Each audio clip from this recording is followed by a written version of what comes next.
Cantalou, pendant longtemps, on a toujours pensé, enfin, il a beaucoup été dit, écrit que l'information sur Internet c'était forcément gratuit.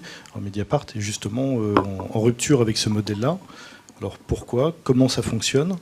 Et classique, en finale, quelques chiffres, voire prévisions.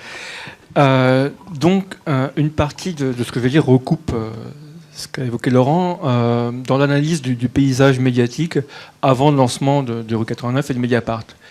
Il y avait quand même ce sentiment, au moins pour la France, avant 2007, qu'il n'y avait pas encore de véritables journaux qui étaient des pure players. On n'appelait pas encore ça à l'époque, mais en matière de journalistes sur le web, il y avait des chroniqueurs, quelques analystes qui avaient leur blog. Il y avait des sites des grands journaux qui étaient sur le web, mais il n'y avait pas vraiment de véritable journal sur le net, comme il peut en exister ailleurs. Moi, je connais surtout les États-Unis, où il y en avait au moins deux grands qui étaient Slate.com et Salon.com. Et il n'y avait pas ça. Donc, Rue 89 s'est lancé. À l'époque où Rue 89 se lançait, les fondateurs de Mediapart étaient aussi dans une telle réflexion.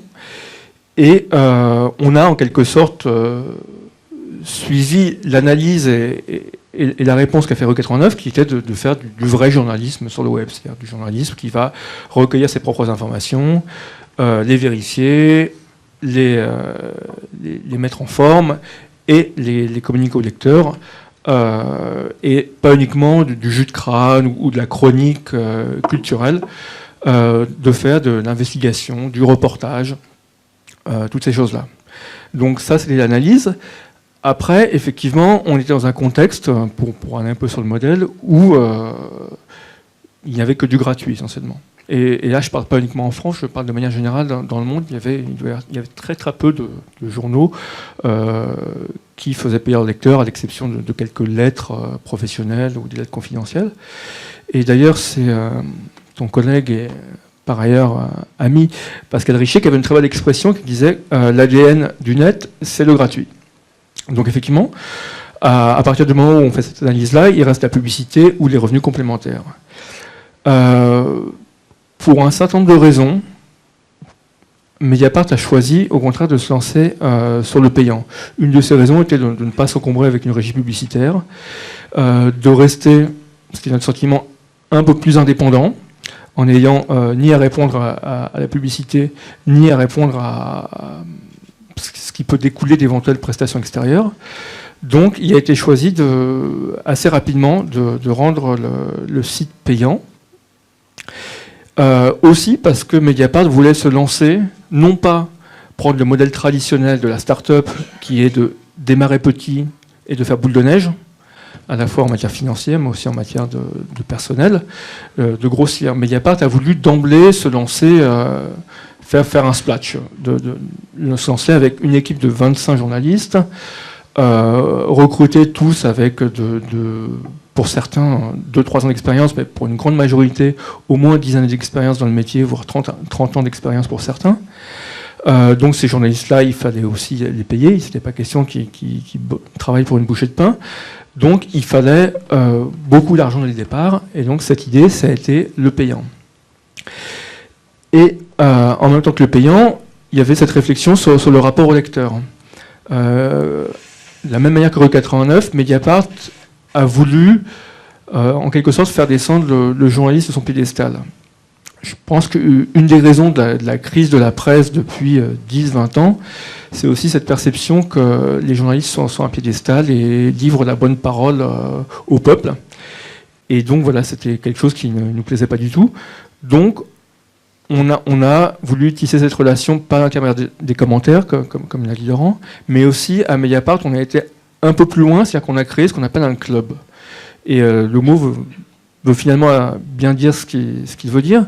C'est-à-dire que tout abonné à Mediapart peut écrire un blog, ou ce qu'on appelle des éditions, qui en fait, c'est un blog collaboratif, peut écrire son blog, peut commenter, et il y a une responsabilité journalistique là-dedans, c'est que nous, on organise quels sont les blogs que l'on promeut en une du journal, que l'on promeut en une du club, mais d'avoir une réelle participation des lecteurs, et qui, par ailleurs, peuvent nous interpeller à n'importe quel moment dans les commentaires ou par des messageries privées internes à tous les abonnés à Mediapart, aussi bien journalistes que simples lecteurs.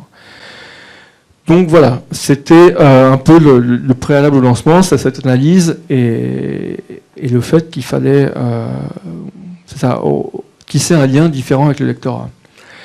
Après, donc toujours dans cette idée de ne pas partir petit pour grossir, mais d'essayer au moins de partir vraiment gros, il y a eu l'idée c'est pas une idée franchement nouvelle, mais l'envie, le souhait de faire un journal complet.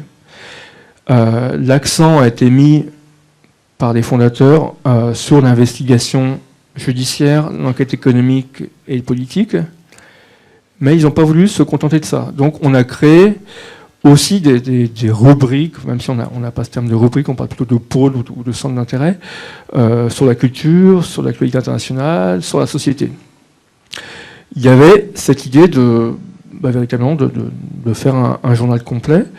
Bien évidemment, pas aussi complet que ce qu'on peut trouver sur les déclinaisons des journaux papier, sur libération.fr, sur nouvellobs.com, sur lemonde.com.fr, mais uniquement du contenu original.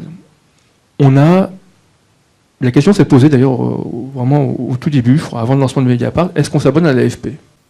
Non pas pour la diffuser, mais même en tant que journaliste, est-ce que nous on prend un abonnement à l'AFP ? Et vu le coût de l'abonnement, on a décidé que non. On ne prenait pas un abonnement à l'AFP. Ce qui est quand même assez rare, parce que je crois que tout le monde en a un. Non, vous n'en avez pas. Thomas, normalement, tu dis c'est pour des raisons éditoriales que vous n'avez pas pris l'AFP.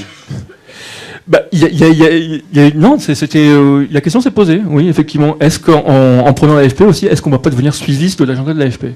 Il y a eu des raisons de coût, parce que je crois que l'abonnement était à... Je ne sais plus quel était le coût de l'abonnement, mais ça nous paraissait assez cher. On a préféré aller consacrer cet argent à autre chose.